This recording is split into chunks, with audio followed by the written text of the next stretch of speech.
Panginoong nagliligtas, sa ating darating tiyak, mapalad siyang makaharap. Alleluia, Alleluia, Alleluia, Alleluia.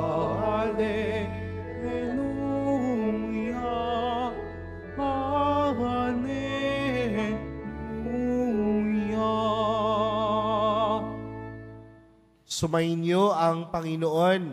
At sumaiyo rin. Ang mabuting balita ng Panginoon ayon kay San Mateo. Papuri sa iyo, Panginoon. Noong panahong iyon, sinabi ni Jesus, "Lumapit kayo sa akin, kayong lahat na napapagal at nabibigatan sa inyong pasanin, at kayo'y pagpapahingahin ko. Pasanin ninyo ang aking pamatok at mag-aral kayo sa akin. Ako'y maamo at mababang loob at makasusumpong kayo ng kapahingahan para sa inyong kaluluwa. Sapagkat maginhawang dalhin ang aking pamatok at magaan ang pasaning ibibigay ko sa inyo." Mga kapatid, ang mabuting balita ng Panginoon. Pinupuri ka namin, Panginoong Heso Kristo. Magsiupo muna po ang lahat. Magandang tanghali po sa inyong lahat. Pwede bang batiin ang katabi ng magandang tanghali? Mga kapatid, patuloy po tayong nagninilay ngayong panahon ng Adbyento. At tila nung sinimulan po natin ang panahon ng Adbyento noong unang linggo, ang panawagan po sa atin na ang Diyos ay darating. At kung ang Diyos ay darating sa pamamagitan ni Jesus, nangangahulugan na ang puso natin, ang kalooban natin, ang ating mga sarili ay dapat handa. Kaya magandang tanungin yung ating mga sarili sa mga oras na ito. Handa na po ba talaga ang ating mga sarili na tanggapin si Jesus? Ngayong ikalawang linggo sa panahon ng Adbyento, hindi lang tayo pinapaalalahanan na may darating.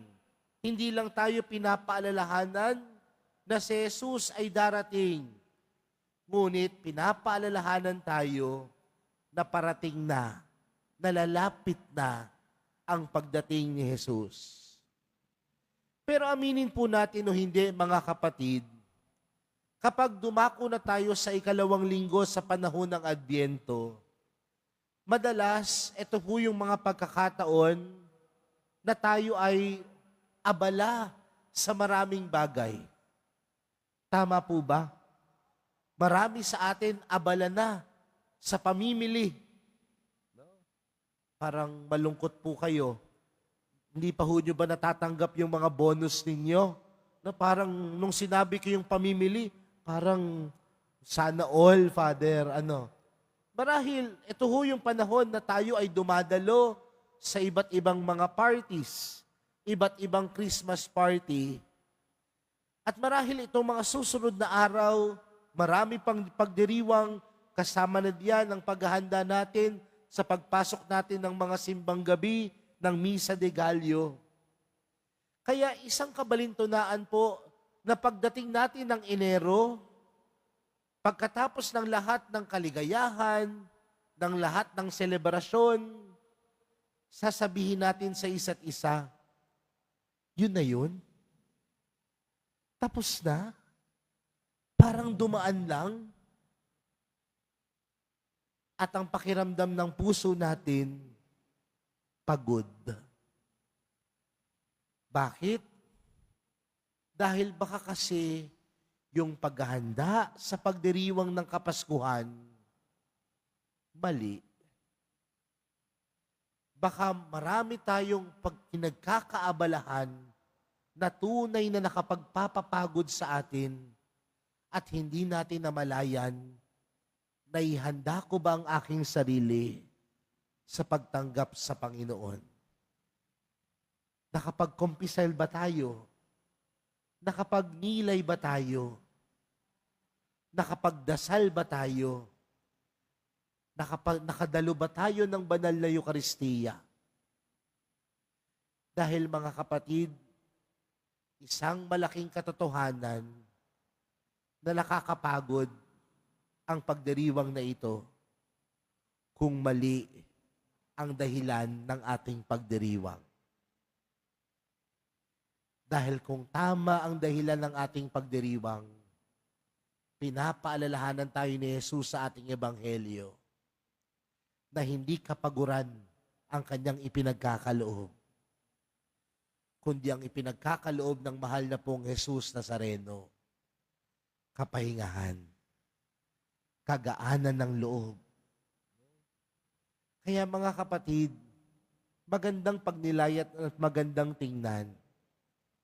Ano nga ba talaga ang pinagkakaloob ni Jesus sa buhay natin? Ang pinagkakaloob ni Jesus, hindi upang tayo'y mapagod, hindi upang tayo'y magsawa, hindi upang tayo'y umayaw, kundi ang tunay na ipinagkakaloob ng mahal na pong Jesus Nazareno, kapahingahan.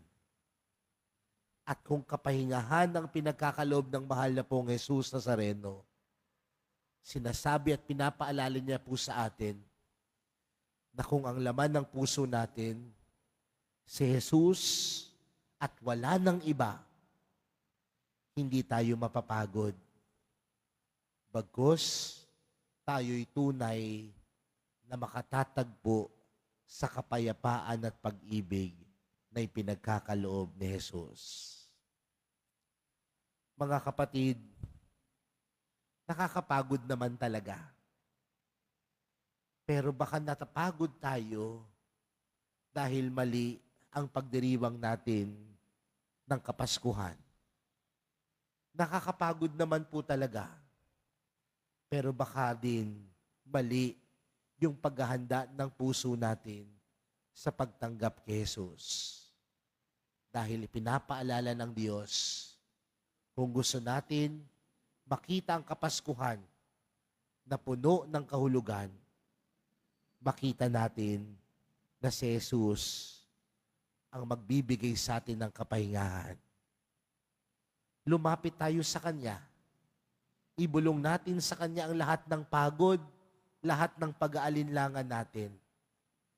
At si Jesus ang magbibigay sa atin ng kapayapaan at kapahingahan. Amen.